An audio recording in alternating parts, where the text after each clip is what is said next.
रामायण। ओम रामाय रामचंद्राय रामभद्राय वेधसे रघुनाथाय नाथाय सीताया पतये नमः। हम लोग अरण्य कांड में 47 अध्याय तक कर चुके हैं, जिसमें हम लोगों ने देखा कैसे रावण आकर कहते हैं कि सीता को तो मेरी भार्या बन जाओ। सीता कितनी नाराज हो जाती है, क्रोध में आकर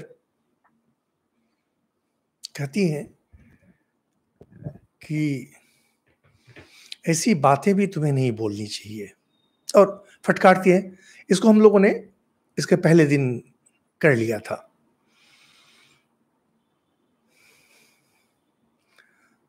सीता जी गुस्से में कांप रही हैं, गुस्से में, डर के मारे नहीं। अभी तक डरने की बात नहीं आई है, अब आगे आएगी। 48वां अध्याय हम लोग शुरू करते हैं। ये सब बहुत अच्छा तो नहीं है, सुनना भी नहीं चाहिए इन चीजों को। हम लोग जितने कम में हो सकता है इसको करते हैं। एवं ब्रुवत्याम सीतायाम संरब्ध परुषम वचः ललाटे भ्रुकुटिम कृत्वा रावण प्रत्युवाच। रावण को ना सुनने की आदत नहीं थी। जीवन में बहुत बड़ी समस्या है। जिन बच्चों को बचपन से ना सुनने की आदत ना हो, बड़ा होने पर उन्हें बहुत समस्याएं हो जाती हैं।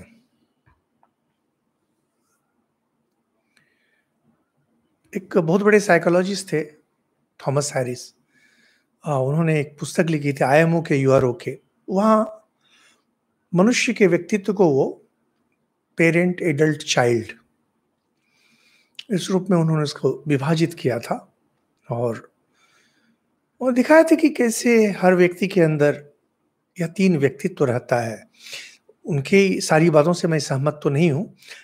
यहाँ तक कि पाश्चात्य के जितने भी मनोवैज्ञानिक हैं, उनकी अधिकतर बातों से सहमत नहीं रहता हूँ, लेकिन वे जिन घटनाओं का वर्णन करते हैं, जिक्र करते हैं, वे उदाहरण के लिए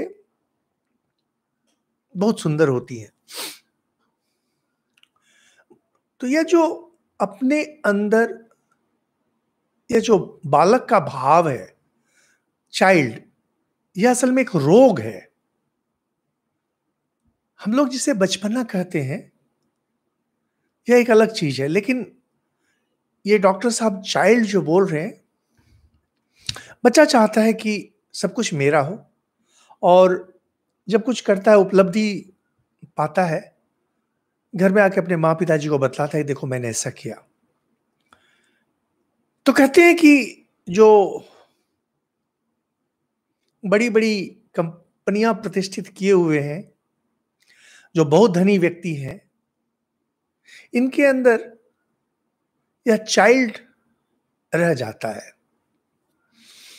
माँ पिताजी को जैसे दिखाना है कि देखो मैंने कितना कुछ किया, और वह हवस मुझे ही चाहिए। ये सज्जन है बिल गेट्स। हाँ, माइक्रोसॉफ्ट कंपनी बनाकर, विंडोज बनाकर पूरी दुनिया से पैसा इकट्ठा किया, और वो दान करने के लिए उन्होंने एक ट्रस्ट की स्थापना की। तो मुझे तो यह युक्ति ही नहीं समझ में आती है। तो पहले आप सबसे लूट रहे हैं और फिर दान कर रहे हैं, पहले ही दाम कम कर दीजिए। और कितने तरह के कानून, माने विधि विधान बना के रखे हैं इन लोगों ने। जितने भी हैं बड़ी कंपनियां, विदेशी कंपनियां, यही करती हैं, पहले लूटेंगी और फिर दान। बंगला में बहुत सुंदर कहावत है, गाय मारकर जूता दान। पहले गाय को मार दिया और फिर उसकी चमड़ी से जूता बना करके ब्राह्मण को दान कर दिया। अंदर में यह रह जाता है, ना सुनने की आदत नहीं है। और अगर बचपन से ना सुनते आया है, तो अंदर में वो रह जाता है कि जब मौका मिलेगा मैं करके दिखाऊंगा। आयन रैंड नाम की एक महिला, बहुत सुंदर उनकी पुस्तक है, द फाउंटेन हेड। तो फाउंटेन हेड में एक चरित्र है, बचपन से इस तरह से वह मौका नहीं पाया था और बाद में अपने बल पर बहुत बड़ा आदमी बन गया और याट, बड़ी नाव समुद्र के लिए, उसका नाम ही उसने रखा था आई डू, यानी मैं जो कहूंगा वही चलेगा यहां पर। यह बहुत खतरनाक चीज है। अगर आपके घर में बच्चे हैं, उन्हें ना सुनने की आदत डालिए। सब कुछ में ना नहीं, लेकिन कुछ कुछ चीज में ना, नहीं तो समझ जाइए कि रावण बनने जा रहा है। साइकोलॉजी में कहते हैं हर एक बच्चा एक तानाशाह होता है। सद्दाम हुसैन, पहले सद्दाम हुसैन बहुत प्रसिद्ध थे, लेकिन एक सद्दाम हुसैन होता है, जो चाहेगा वो आपसे करवाएगा। और अगर आप उसको करने दिए तो समझ लीजिए कि अपने बच्चे का भविष्य जो है पूर्ण रूप से अंधकार में आप डाल रहे हैं। भ्राता वैश्रवणस्याहम सापत्नो वर वर्णिनी। सीधी, तुम नहीं जानती हो मैं कौन हूं। कुबेर का मैं सौतेला भाई हूं। यहां पर आपको संक्षेप में वंश परिचय दें। हिंदू पौराणिक कथा के अनुसार भगवान जब सृष्टि करना चाहते हैं, सबसे पहले ब्रह्मा का आविर्भाव होता है। ब्रह्मा का जन्म नहीं होता, आविर्भाव होता है। भगवान का ही रूप है जो सृष्टि करने के लिए आते हैं, ब्रह्मा। और ब्रह्मा तपस्या कर अपने मन से, यानी संकल्प से, मन की शक्ति से कुछ ऋषियों को जन्म देते हैं, प्रजापति को जन्म देते हैं, और फिर वहां से सृष्टि आगे बढ़ती है। पुराण आदि में इसका काफी वर्णन है। तो पुलस्त्य, पुलस्त्य नाम के एक ऋषि थे जो ब्रह्मा के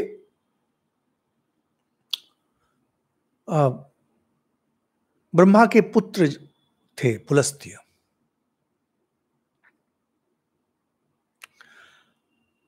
पुलस्त्य मुनि, उनको बहुत सारी संतान थी।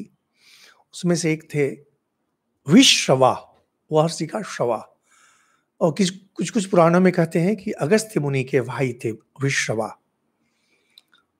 तो लगता है कि समय काफी कम है इसमें, ब्रह्मा से लेकर के, क्योंकि अगस्त्य मुनि, हम लोग देखा है कि श्री रामचंद्र जी कैसे अगस्त्य मुनि से मिले हुए हैं।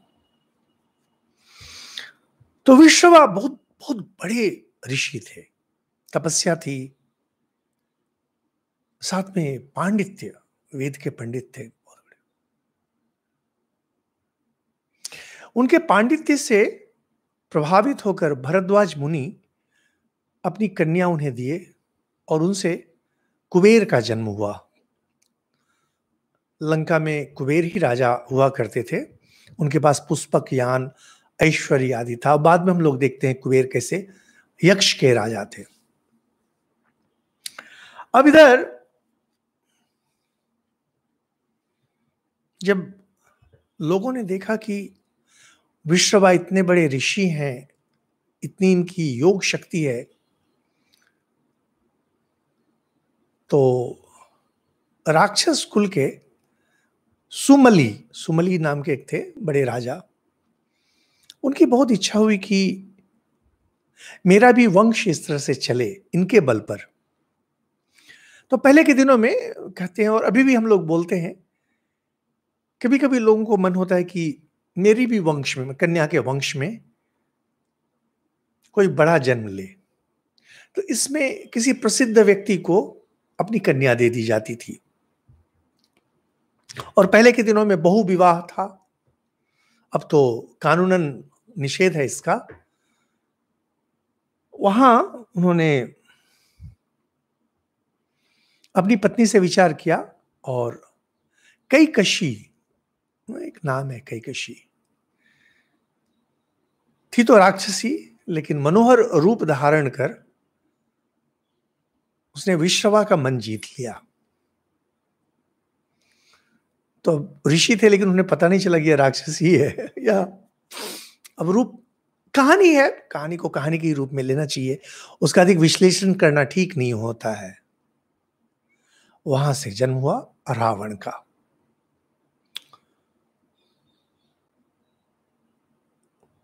अंतरजातीय अंतरजातीय विवाह। मां राक्षसी है और पिताजी ब्राह्मण ऋषि। रावण लेकिन अपना परिचय हमेशा राक्षस के ही रूप में देता था। पहले भी कहा है मैं राक्षस हूं। कुबेर, बहुत आश्चर्य की बात है कि कुबेर के पिताजी इतने बड़े ऋषि थे और उसकी मां ऋषि कन्या, लेकिन कुबेर का परिचय हम लोग को यक्ष के रूप में ही मिलता है। पुराण की कहानियां काफी जटिल होती हैं, कहां किस चीज से किसको जोड़ते हैं, अधिक विश्लेषण करने की आवश्यकता नहीं है, बस ऐसा है, वर्णन ऐसा है। तो कैकशी और विश्रवा, यहां से जन्म हुआ रावण का। रावण ने भी तपस्या की, पिता का गुण है।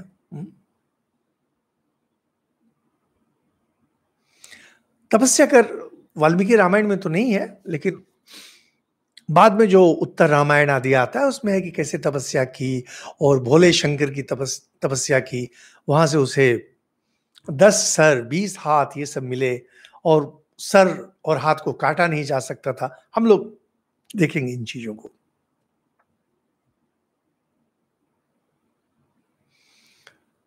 और पहले हम लोगों ने देखा है कि रावण के बारे में कहते हैं कि उसे वर मिला हुआ है कि देवता राक्षस कोई उसे नहीं हरा सकता है, और मनुष्य पशु को उसने गिनती में नहीं लिया था, क्योंकि उसे लगा था कि जो शक्ति है ये लोग हमसे पार नहीं पा सकते हैं।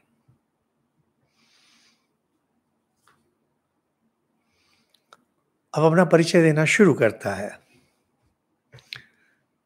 साधारण व्यक्ति जैसे मौत से डरते हैं, रावण अपने बारे में कह रहा है, देवता गंधर्व पिशाच सभी हमसे भयभीत रहते हैं। मैंने अपने सौतेले भाई कुबेर से द्वंद्व युद्ध किया और उसे परास्त किया। मैं वह रावण हूं। हे सीते, तुम्हें पता नहीं मैं कौन हूं। मेरे भय से कुबेर भाग गया, लंका का परित्याग कर अभी कैलाश में। हिमालय में जब कोई चले जाते हैं ना, समझ जाइए पिटाई खाए हैं, घर से समाज से किसी से पिटाई खाए हैं, नहीं तो हिमालय में जाके क्यों रहेंगे।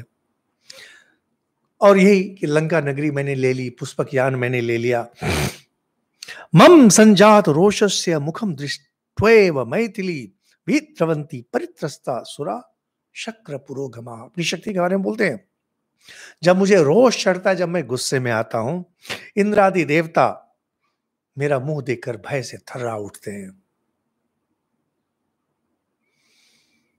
रावण के बेटे मेघनाद ने भी इंद्र को हरा दिया था, नाम ही हो गया इंद्रजीत। यत्र तिष्ठाम्यहम तत्र मारुतो वाति शंकितः। और जहां मैं खड़ा होता हूं वहां हवा डर के मारे धीरे धीरे चलना शुरू कर देती है, हवा रुक जाती है। सूर्य, प्रचंड सूर्य चंद्रमा के समान शीतल हो जाता है।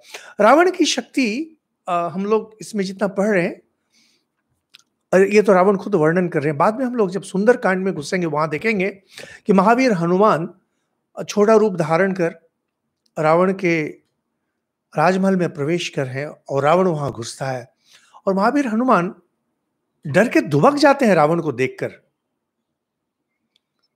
और बाद में जब युद्ध हो रहा है उसमें वर्णन आता है कि रावण और हनुमान आमने सामने जब आ जाते हैं,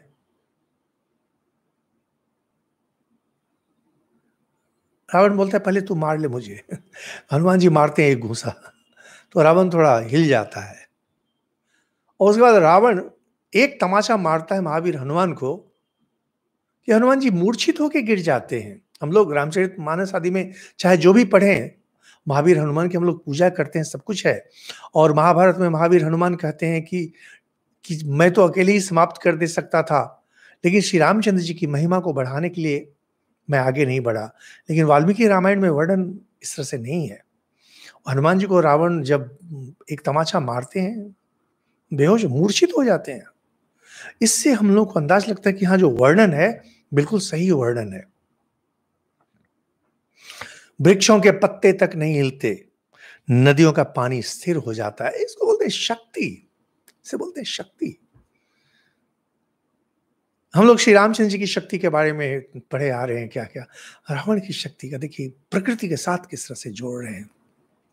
देखिए यहां पर अब आप लोग ये जो है ना, बचपन से जो कहानी सुनते आए हैं, राम अच्छे के प्रतीक हैं, रावण गलत के प्रतीक है, इस दृष्टि से मत देखिए। जैसा वर्णन है बिल्कुल उसी तरह से देखिए।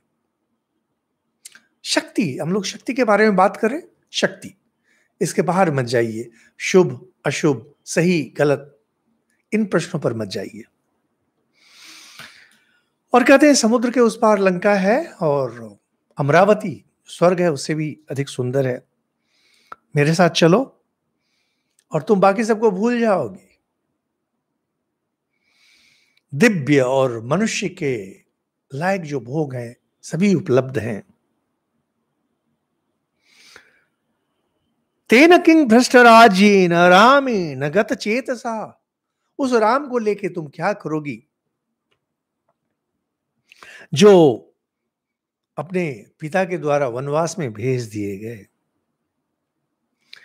राज्य भ्रष्ट है रावण, श्री राम बुद्धिहीन है और तपस्या में लगा हुआ है, वो ऐसे आदमी को लेके क्या करोगी। राक्षसों का स्वामी तुम्हारे सामने खड़ा है हाथ जोड़कर, कामदेव के वाणों से पीड़ित है यह रावण। रावण अपने बारे में बोल रहे हैं।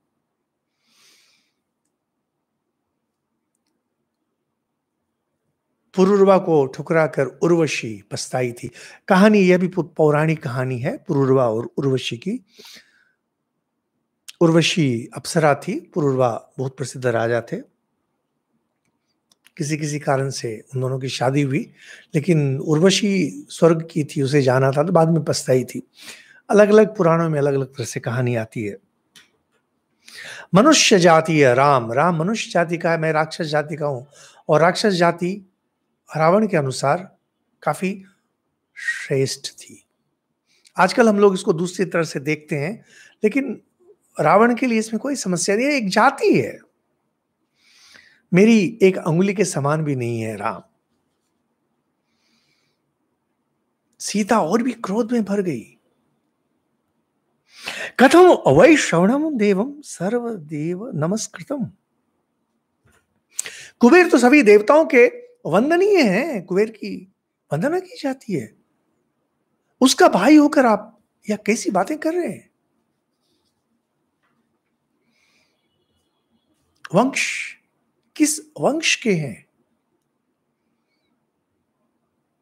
यह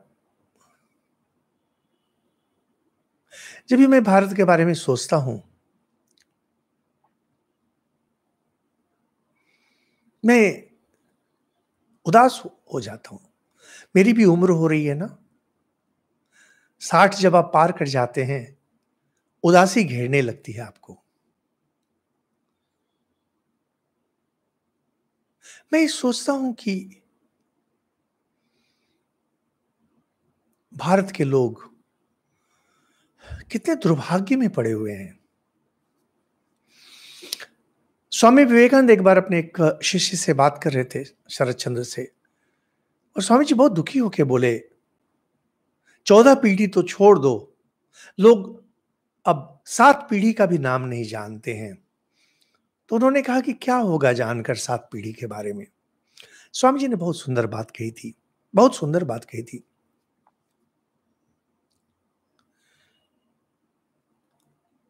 इससे तुम्हारे व्यक्तित्व में शक्ति आएगी कि मैं इस वंश का व्यक्ति हूं।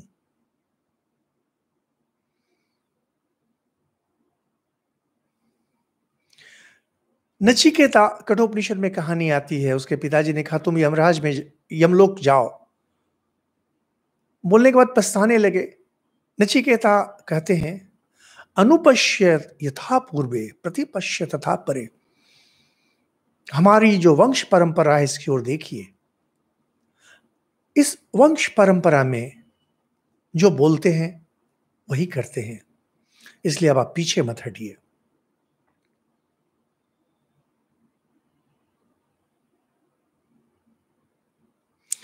आप में से जो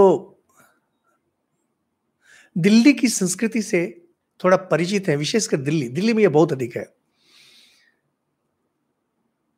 कहीं कुछ हो जाएगा, किसी से झगड़ा हो गया, पुलिस वाले से टक्कर हो गई, कुछ गाड़ी से उतर के बोलो तुम्हें पता है मैं कौन हूं, तुम्हें पता है मैं कौन हूं। यह सबसे अधिक दिल्ली में है। तो बिहार में भी है, मैं बिहार में काफी दिन रहा हूं, बिहार में लोग कहेंगे जानते हो मैं कौन हूं। यही यही प्रश्न अगर स्वयं से किया जाए, आप कौन है? आपके पास कुछ पैसा है, या हो सकता है कि आप आपके पिताजी या आपके कोई परिचित पुलिस ऑफिसर हैं, आईएएस ऑफिसर हैं, राजनीतिज्ञ हैं। सही है, वेल कनेक्टेड है, संरक्षित हैं, लेकिन 4 कदम और पीछे क्यों नहीं जाते हैं? और 4 कदम पीछे जाइए और देखिए आपका गोत्र क्या है, किस गोत्र के आप हैं?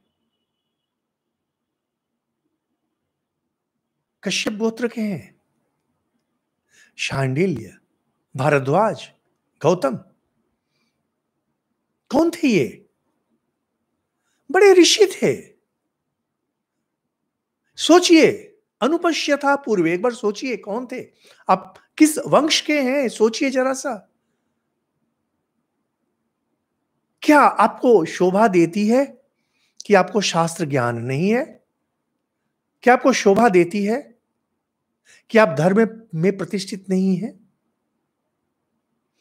या जो अनाचार चारों तरफ चल रहा है, एक दूसरे पर अत्याचार चल रहा है, भ्रष्ट, जरा सा मौका मिलते ही खखोर कर खाना चाह रहे हैं, ये जो आपके जो पूर्वज थे, जहां से आपका वंश शुरू हुआ, चाहे जिस गोत्र में आप रहे हो, आप उनकी संतान हैं। क्या आपको यह शोभा देती है? आपका यह व्यवहार ठीक है क्या? क्यों नहीं सोचते हम लोग?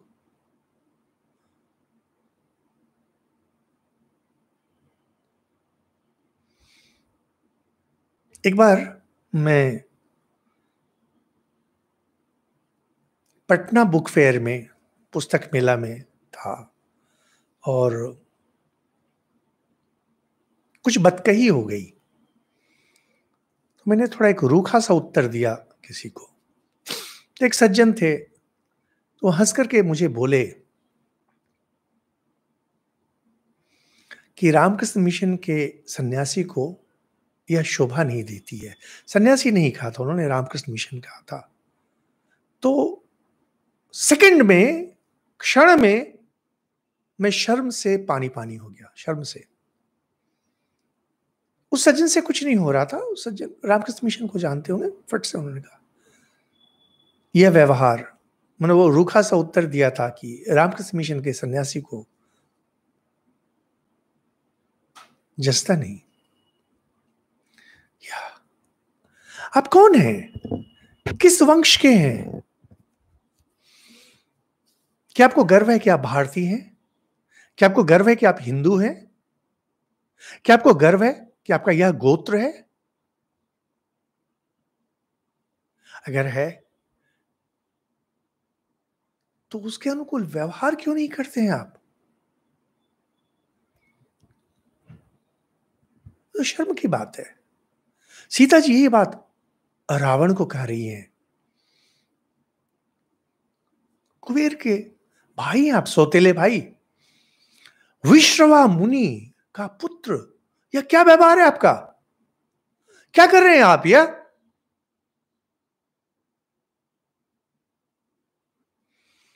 केवल सीता और रावण नहीं, जरा सा हम और आप एक क्षण के लिए रुके, एक क्षण के लिए रुके और सोचे,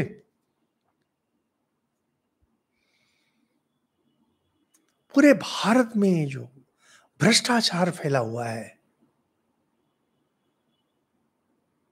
ईमानदारी नाम की कोई वस्तु नहीं रह गई। कहते हैं honesty is lack of opportunity.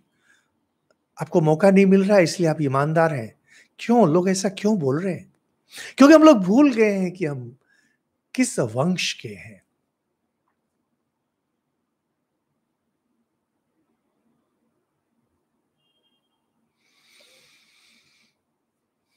Napoleon जब फ्रांस में विद्रोह हुआ, नेपोलियन धीरे धीरे कॉर्पोरल थे, वहां से बढ़ते बढ़ते बढ़ते कमांडर बने और मिस्र देश में और धीरे धीरे उनका विस्तार होना शुरू हुआ। बहुत प्रसिद्ध कमांडर थे। नेपोलियन इजिप्ट आए, मिस्र,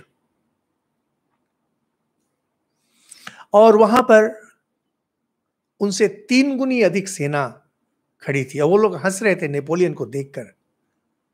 सब समझे कि नेपोलियन की हार सुनिश्चित है। मिस्र के पिरामिड, प्रसिद्ध पिरामिड इजिप्ट के, उनकी ओर दिखा करके नेपोलियन बोले,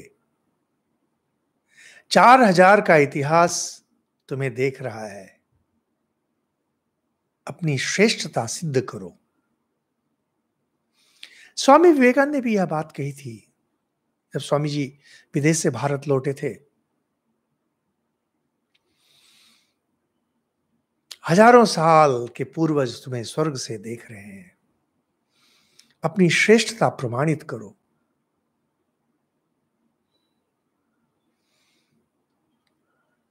कहां है आपका वंश परिचय और कहां है आपका वंश व्यवहार? इसीलिए आज हम लोग दिनों दिन इस गह्वर में, इस गर्त में गिरे जा रहे हैं। अवश्यम विनश्यन्ति सर्वे रावण राक्षसा। रावण यह तुम्हारे वंश के अनुकूल नहीं है। विश्रवा के पुत्र हो, नाश हो जाएगा। क्योंकि येषाम तुम कर्कशो राजा दुर्बुद्धि अजितेंद्रिय। तुम दुर्बुद्धि हो, अजितेंद्रिय हो। देखिए, जब मैं भारत की ओर देखता हूं, बहुत दुख होता है देख करके। यही रावण का जो चरित्र है, अपहरण वाला नहीं, दूसरा, मन से दुर्बल और अजितेंद्रिय। हम लोग यही हो गए हैं, अपने स्वार्थ के लिए कुछ भी करने के लिए तैयार हैं। यह तो अमंगल सूचक है, यह तो विनाश का सूचक है। विनाश।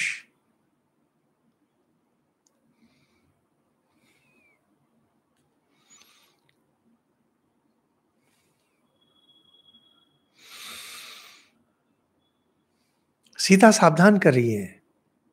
इंद्र की पत्नी शची, उसका अपमान कर हो सकता है कोई बचे रह जाए, लेकिन मेरे साथ ऐसा व्यवहार कर कभी नहीं, कोई नहीं बच सकता।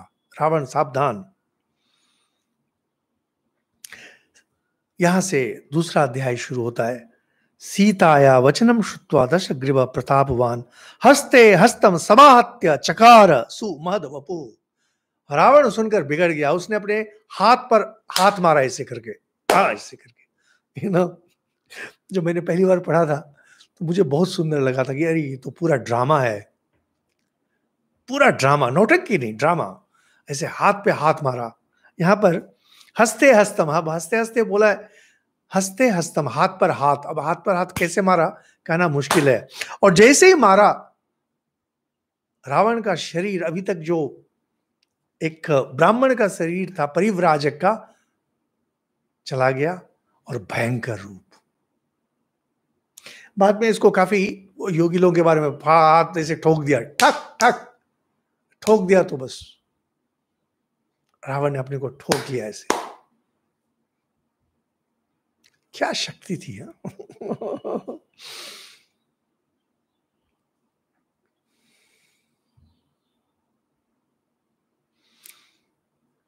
समझाने से बात नहीं बनी, अब शक्ति दिखा रहे हैं रावण।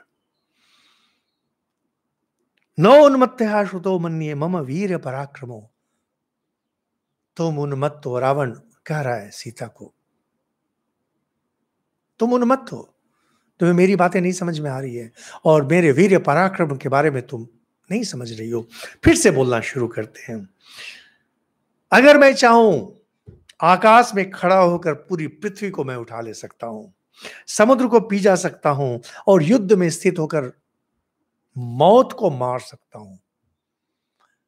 यह थोड़ा अधिक है, क्योंकि एक बार प्रयास किया था रावण ने, रावण यमराज को जीतने का प्रयास किया था और यमराज ने काल दंड उठा लिया। यमराज अगर काल दंड उठा लें तो कोई नहीं बच सकता है, तो ब्रह्मा आकर के तुरंत उसे रोक दिए कि नहीं, देखो मेरा वर है, कोई देवता इसे नहीं मार सकता है। तो यमराज बोले मना कर दीजिए इसको, मेरे सामने नहीं आए इसके बाद।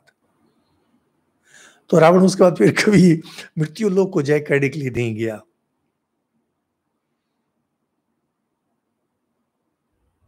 अपने तीखे बाणों से मैं सूर्य को व्यथित कर सकता हूं और मैं इच्छा अनुसार रूप धारण कर सकता हूं। कहते हैं एव मुक्तवतस्तस्य रावणस्य शिखिप्रभे क्रुद्धस्य हरि पर्यन्ते रक्ति नेत्रे बभूवत। रावण गुस्से में आ गया, क्रोध में आ गया, उसकी आंखें एकदम जलने लगी आग के समान गुस्से में।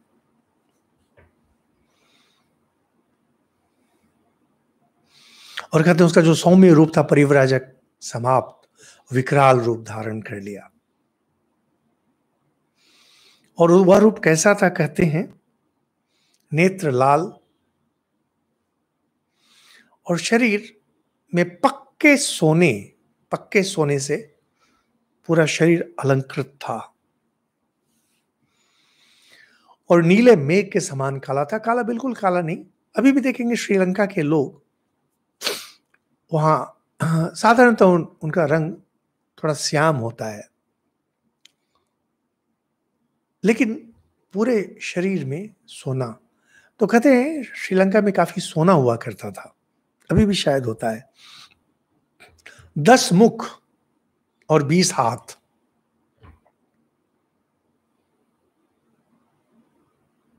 काव्यिक अलंकार यह हो सकता है, लेकिन इसका वर्णन बहुत बार बाद में भी आता रहता है।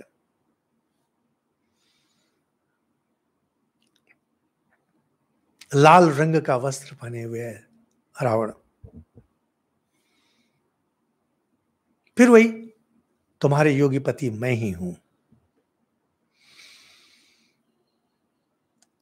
और मेरी बात मान लो सीते, मैं कभी ऐसा कुछ नहीं करूंगा जो तुम्हें पसंद नहीं हो।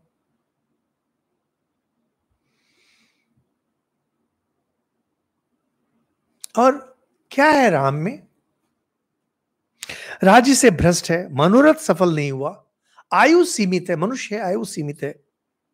किन गुणों से तुम अनुरक्त हो? यह स्त्रियो वचनाद राज्यम विहाय सुहत जन्म। एक नारी के कहने पर, कई नारी के कहने पर राज्य छोड़ के चला है, क्या पौरुष है। यानी रावण के अनुसार यह अगर रावण के साथ हुआ होता तो कई का ही गला काट दिया होता। रावण इस आदमी है, कितनी खोटी बुद्धि का है राम।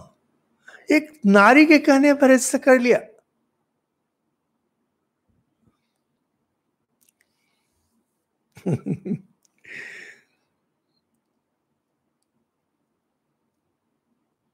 जीवन बहुत विचित्र है, नहीं? बहुत विचित्र है। श्री रामचंद्र जी के बारे में सोचिए, मां को प्यार करते थे, सौतेली मां को। मां ने कहा जंगल चले आए, प्रजाजनों की सेवा की जीवन भर। प्रजाजन बोले कि सीता के चरित्र में खोट है, सीता को ही वन में भेज दिया। कितना दूसरे को प्रसन्न करने का प्रयास करेंगे। खैर श्री रामचंद्र जी तो भगवान हैं, अवतार हैं, उनके बारे में क्या बात करनी है, क्योंकि वो तो आए ही थे रावण का वध करने के लिए और उन्हें यह सब तो करना ही है। लेकिन साधारण हम लोग के जीवन में भी देखेंगे क्यों किसी को प्रसन्न करना है, क्यों किसी को दुखी करना है? जीवन का उद्देश्य है शुभ कर्म और शुभ ज्ञान। अगर करना है तो शुभ कर्म करें, अर्जन करना है तो शुभ ज्ञान। कठोपनिषद में बहुत सुंदर कहते हैं, यथा कर्म यथा श्रुतम। आपके कर्म जितने शुभ होंगे और उत्तम ज्ञान यानी शास्त्र ज्ञान, ये फिजिक्स केमिस्ट्री वाला ज्ञान है, वो तो पेट चलाने के लिए है। पेट चलाने वाले ज्ञान को ज्ञान कहते ही नहीं, वो तो पेट चलाने के लिए है। हम लोग जिन्हें वैज्ञानिक कहते हैं, बड़े डॉक्टर इंजीनियर, तो पेट चलाने की विद्या है, यानी शास्त्र ज्ञान, बुद्धि का विकास।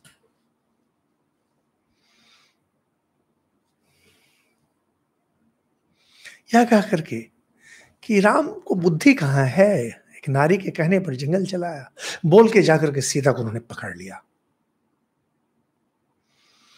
और कहते हैं कि बाएं हाथ से सीता का केश पकड़ा और दाहिने हाथ से पांव के नीचे, जंघा के नीचे धक्के से उठा लिया।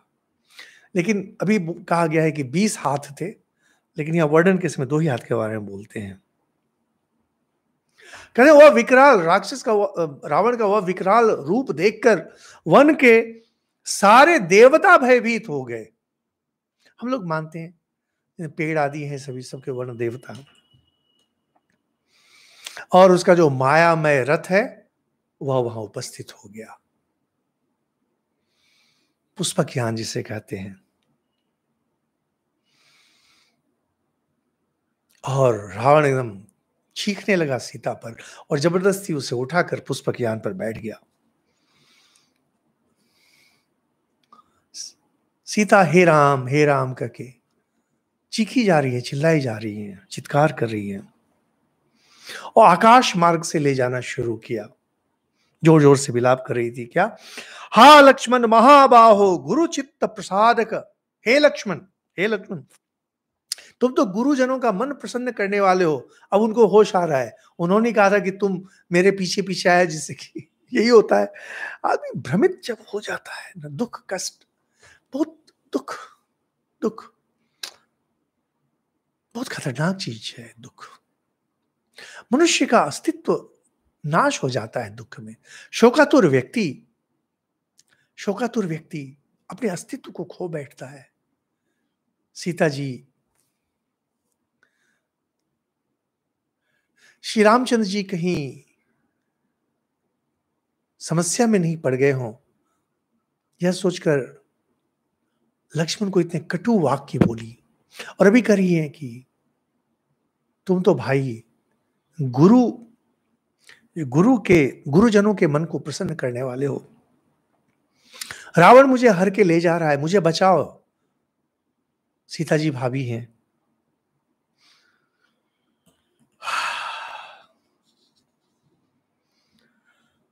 और कहती हैं, हे रघुनंदन, आपने रामचंद्र जी को धर्म के लिए प्राणों का मोह, शरीर सब कुछ त्याग दिया। रावण मुझे हर के ले जा रहा है, बचाइए मुझे। कुमार्ग पर चलने वाले लोगों को तो आप दंड देते हैं हे राम, यह रावण मुझे ले जा रहा है, आप इसे दंड क्यों नहीं दे रहे?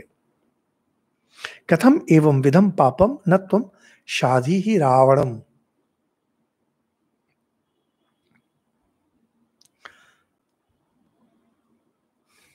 सीता जी साथ में कर रही हैं, किसी भी कर्म का फल तुरंत तो नहीं मिलता है, समय लगता है। खेती जब की जाती है वहां भी अन्न को पकने में समय लगता है। माली सींचे 100 घड़ा, ऋतु आए फल होय। बुरे कर्मों का फल भी तुरंत तो नहीं मिलता है, समय लगता है। तम कर्म कृतवान एतत् कालो उपहत चेतनः जीवितांत कर्म घोरम रामात व्यसनम आपनुहि। रावण, तेरे सर पर काल नाच रहा है, इसलिए तुम्हारी विचार शक्ति नष्ट हो गई है। श्री रामचंद्र जी के कारण तुम पर वह भयंकर संकट आ गया है जिससे तुम बच नहीं सकते। अभी देखिए, लक्ष्मण लक्ष्मण जी के उद्देश्य से कुछ शब्द कहती हैं, फिर राम के उद्देश्य से, फिर कर्म पर उतर जा रही हैं और फिर रावण को बोल रही हैं। हर एक एक के बाद एक श्लोक कर रहा हूं। 24 से शुरू होता है, 24 में लक्ष्मण को, 25 में राम को, 26 में भी राम को ही कर रही हैं, 27 में कर्म के बारे में बोल रही हैं, 28 पे रावण के नाम पर बोल रही हैं और 29 में कई पर उतर आती हैं। किस तरह से विचार बदलते हैं। उद्विग्न मन, यहां तो उद्विग्न नहीं है, यहां तो प्राण संशय है। यह तो किसी भी महिला के लिए अपहृत हो जाना, यह तो कितनी खतरनाक बात है। मनु बाबा बोले हैं, बच्ची जब है पिता के संरक्षण में रहे और शादी के बाद पति के, वृद्धावस्था में पुत्र के संरक्षण में रहे। इसको लेकर के लोग कितनी निंदा करते हैं मनु की। देखिए क्या हो गया सीता जी के साथ, संरक्षण में जस्ट थोड़ी देर के लिए नहीं रही, देखिए क्या अनर्थ हो गया। लोग बाग क्या बतलाएं, यही जब सोचता हूं भारत के बारे में, और ये सारी बातें हिंदू लोग ही निकालते हैं क्योंकि दूसरे धर्म के लोगों को साहस नहीं है बोलने का। हमारे ही लोग बोलते हैं गंदी गंदी बातें अपने ही धर्म के बारे में। हंत इदानीम सखामा तू कई बांधवे सहा, कई सफल मनोरथ हो गई अपने बंधु बांधवों के साथ, मंत्र आदि के साथ। धर्म की अभिलाषा रखने वाले यशस्वी श्री रामचंद्र जी कोई साधारण नहीं है। उनकी धर्म पत्नी हूं और एक राक्षस उसे हर के ले जा रहा है, इससे बढ़ के दुख क्या होगा। बाद वाले श्लोक में कनेर वृक्ष है, फूल के वृक्ष, उनसे प्रार्थना कर रहे हैं, हे वृक्षो, राम को कहना कि रावण मुझे हर के ले गया। देखिए कैसे एक एक श्लोक में बदलता जा रहा है। वाल्मीकि जी केवल आदि कवि ही नहीं, श्रेष्ठतम कवि हैं। यह सुंदर वर्णन। भ्रमित चित्त, भ्रमित, हम लोग कल्पना भी नहीं कर सकते हैं। किसी महिला को अगर कोई जरा सा छू दे पर पुरुष, तो उसी में उन्हें घिन आ जाती है। और यहां पर रावण से उठा करके लेके चला।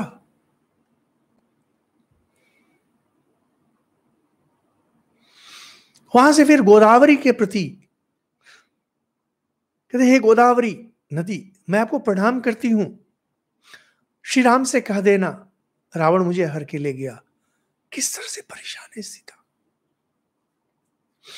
अब वृक्ष के देवताओं को बोल रही है, मेरे स्वामी जब लौटे उन्हें सूचना दे देना। पशु पक्षी सबको बोल रही है, रो रही है फूट फूट के सीता जी।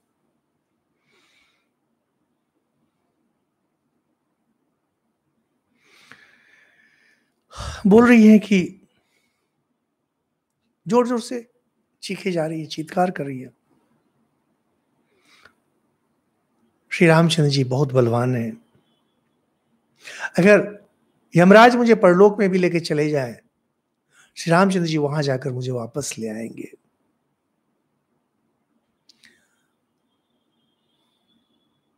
विमान चल रहा है, सीता जी वहां से देखती हैं कि एक वृक्ष पर गृध्रराज जटायु बैठे हुए हैं। दुख भरी वाणी में क्रंदन कर रही हैं जोर जोर से, हे जटायु, यह पापाचारी राक्षस निर्दयता पूर्वक मुझे हर कर ले जा रहा है।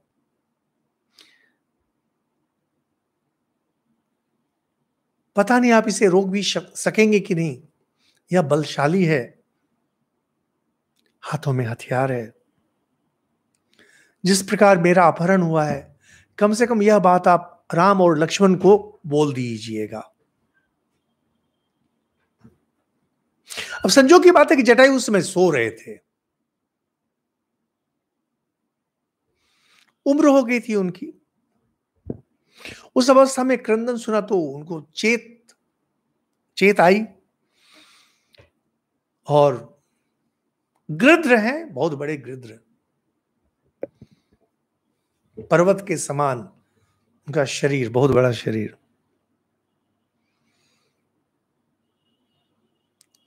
रावण को देखा, रावण को कहते हैं कि दशमुख रावण, मैं दशग्रीव स्थितो धर्मे पुराणे सत्य संश्रय, सत्य में प्रतिष्ठित, धर्म में प्रतिष्ठित गृध्रराज जटायु मैं हूं। मेरे सामने तुम्हें ऐसा निंदित कर्म नहीं करना चाहिए। पता नहीं वो विमान किस गति से चल रहा था कि आराम से इतनी बात हो रही है, लेकिन जैसा है उसको वैसे ही देखना चाहिए। श्री रामचंद्र जी पराक्रमी है, मैं संक्षेप में कह रहा हूं, और सीता उनकी धर्म पत्नी है, तुम ऐसा कैसे कर रहे हो? कथम राजा स्थितो धर्मे परदारान परामृशेत, कोई राजा परस्त्री को ऐसे कैसे स्पर्श कर सकता है? और राजाओं को परस्त्री की रक्षा तो विशेष रूप से करनी चाहिए। कहते हैं कि जो धीर पुरुष हैं उनको कभी ऐसा कर्म नहीं करना चाहिए लोग जिसकी निंदा करें। पराये पुरुष से जैसे अपने स्त्री की रक्षा की जाती है, वैसे ही जो दूसरे की स्त्री है उसकी भी रक्षा करनी चाहिए। भारत में देखेंगे यह है नारी, जो दूसरे की स्त्री है उसकी रक्षा करना। लेकिन अब तो क्या भारत में भी समाज है, मुझे तो कुछ समझ में नहीं आता है क्या हो रहा है। कहते हैं कि अगर शास्त्र में चर्चा नहीं हो तो लोग राजा का अनुसरण करते हैं, धर्म अर्थ काम आदि के बारे में। तुम राजा हो, ऐसा कुछ मत करो, नहीं तो लोग तुम्हारा अनुसरण करेंगे।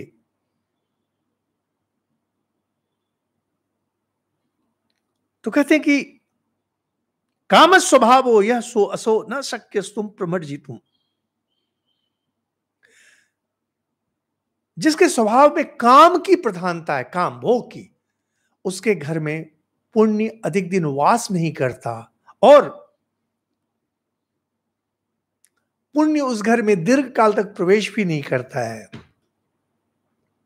आप लोग अगर पाप कर्म में हैं लिप्त तो जान लें, अगर आप धर्म करेंगे भी इतनी आसानी से धर्म आपके घर में प्रवेश नहीं करेगा। धर्म लक्ष्मी से भी अधिक चंचल है। लक्ष्मी चंचला होती है, धन कहीं स्थिर नहीं रहता, और धर्म, व्यक्ति अगर पाप कर्म में है, दुष्ट कर्म में है, धर्म तुरंत वहां से निकल जाता है।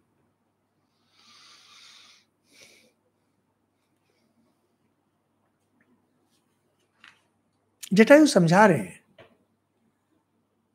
अगर तुम बदला लेने के लिए आए हो खर दूषण के वध का, तो श्री रामचंद्र जी ने क्या गलत किया? खर ने आक्रमण किया, श्री रामचंद्र जी उन्हें मार दिया। अब यह भयंकर कर्म मत करो। सर्पम आशी विषम वद्वा वस्त्रांते नाव बुद्ध से, कपड़े में तुमने विषधर सर्प को बांध लिया है, तुम समझ नहीं पा रहे हो, और गले में मौत का फंदा तुमने डाल लिया है, तुम्हें दिखाई नहीं पड़ रहा है। कपड़े में रस्सी है समझ करके आपने बांध लिया, आपको पता नहीं है विषधर को आप लेके जा रहे हो। सा भारः सौम्य भर्तव्यो यो नरम नावसादयेत् तदन्नमपि भोक्तव्यम जीर्यते यदनामयम। वाल्मीकि जी धर्म कथा कहते कहते साधारण समझ की बातें भी कहते हैं। क्या? बोझ उतना ही उठाना चाहिए जो उसे शिथिल नहीं कर दे। कभी भी जीवन में उतना बोझ मत उठाइए जो आपको शिथिल कर दे, और वही अन्न और उतना ही अन्न भोजन करना चाहिए जो आराम से पच जाए। पेट में, अंदर में वही खाइए, उतना ही खाइए जो पचे, और कंधे पर उतना ही बोझ लीजिए जो आपको शिथिल नहीं करे, जो आराम से आपको ले जा सके। यत् कृत्वा न भवेत् धर्मो न कीर्तिर्न यशो ध्रुवम शरीरस्य भवेत् खेद कस्तत् कर्म समाचरित। कर्म को परिभाषित करते हैं जटायु। बहुत सुंदर है यह श्लोक। यह जिनके पास पुस्तक है 50वें अध्याय में 19 नंबर श्लोक है। जिस कार्य को करने से न तो धर्म होता है, न कीर्ति बढ़ती है, न यश मिलता है, और साथ में शरीर को खेद, शरीर को कष्ट पहुंचता है, ऐसे कर्म को क्यों करना है? हम लोग प्राय करते हैं, हम लोग नादानी के कारण,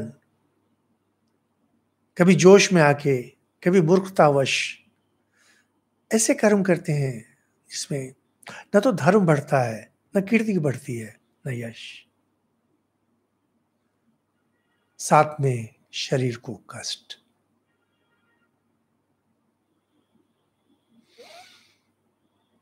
क्या लाभ है इससे आपको?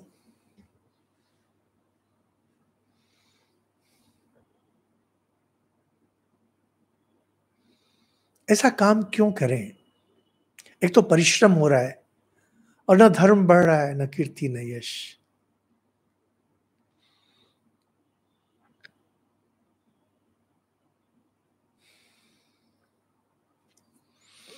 कहते हैं कि बाप दादे से मुझे यह राज्य मिला है, पक्षियों का वन का राज्य, 60,000 साल से मैं इसे चला रहा हूं।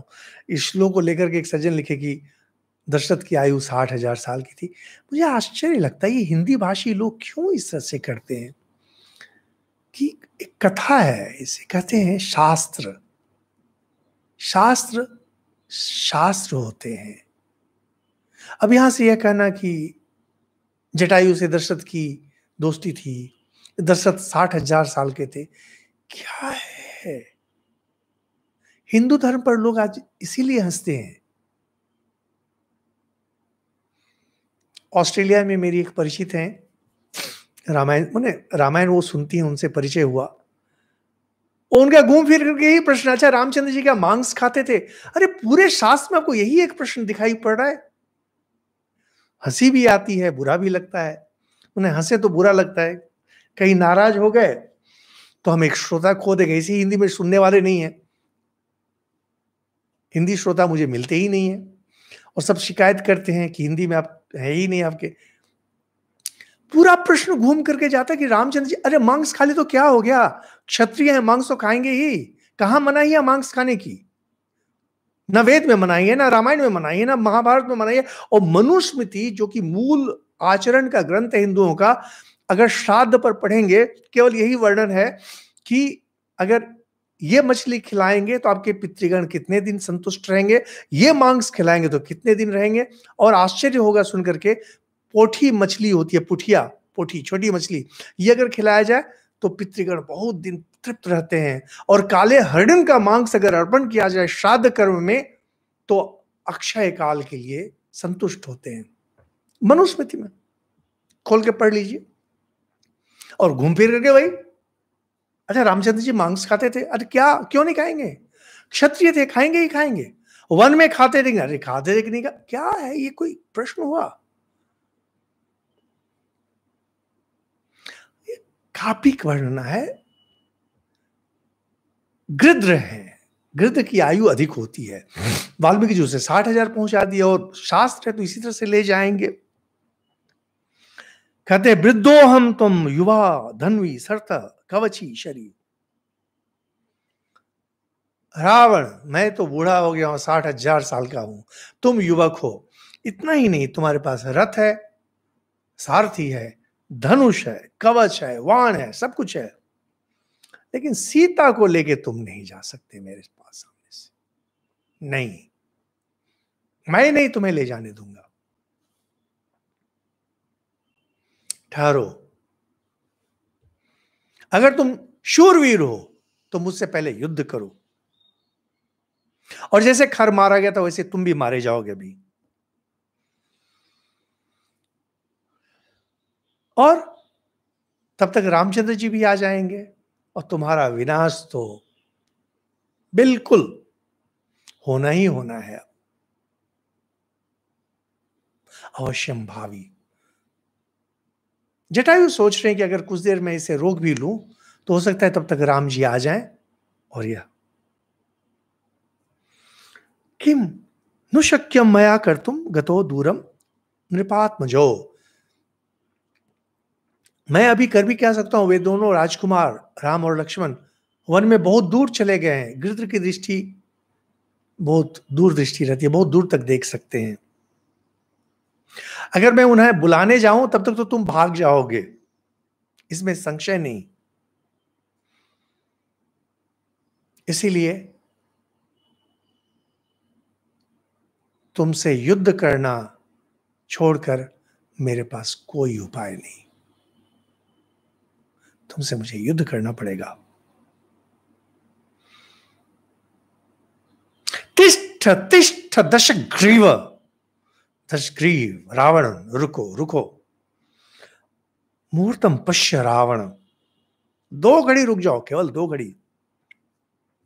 वृद्धादिव फलम त्वाम तु पाति रथोत्तमात्। वृक्ष से जैसे पके फल नीचे गिरते हैं, देखो कैसे उसी तरह से मैं तुम्हें रथ से गिराता हूं। अभी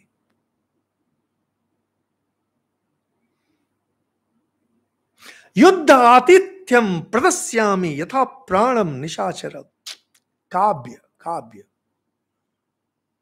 मैं युद्ध का आतिथ्य,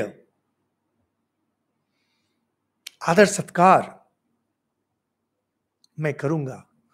क्या है युद्ध आतिथ्यम? युद्ध में सत्कार करूंगा मैं। इसको कहते कविता। देखिए हर भाषा में बहुत सुंदर सुंदर कविताएं तो कोई संदेह नहीं, लेकिन महर्षि वाल्मीकि, क्या भाषा है। युद्ध आतिथ्यम प्रदास्यामि। घर में हम लोग आतिथ्य देते हैं, मैं तुम्हें युद्ध में आतिथ्य दूंगा, युद्ध का सत्कार करूंगा लड़ाई करके। यथा प्राणम निशाचर। मैं अपनी पूरी शक्ति से तुम्हारा सत्कार करूंगा युद्ध में। यहां से शुरू होता है घनघोर युद्ध रावण और जटायु का। आप लोगों में से जिन्होंने रवि वर्मा, बहुत प्रसिद्ध चित्रकार थे रवि वर्मा, राजा रवि वर्मा, उन्होंने इसका बहुत सुंदर चित्रण किया है रावण जटायु युद्ध का। हम लोग का समय हो गया, इसका वर्णन हम लोग अगले दिन करेंगे।